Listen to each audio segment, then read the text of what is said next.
講到自提點未來發展趨勢，首先網絡進一步下沉與加密，競爭將從有無覆蓋轉向密度與便利性之爭。未來喺單一大型屋苑內，可能出現多個唔同品牌嘅智能櫃或自提點，消費者嘅選擇將更多元。其次係技術升級同體驗優化，更多智能櫃將整合人面識別、動態二維碼等技術，簡化取件流程，再加入預約排隊系統，延長全倉時間，退換貨一站式服務將成為標準配置，提升用戶體驗。另外係功能多元化，自提點將唔再只係取貨點，而係逐漸發展成迷你物流中心。未來可能整合更多功能，如暫存行李、冷鏈食品取件、代收繳費，甚至作為小型貨倉、迷你倉嘅延伸服務點。加上個別商戶關係將更加複雜，電商平台、物流公司同零售點之間將存在既競爭又合作嘅關係。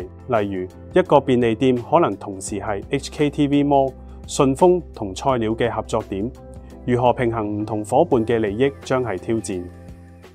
下一集會同大家講下自提點未來挑戰與隱憂，記得留意。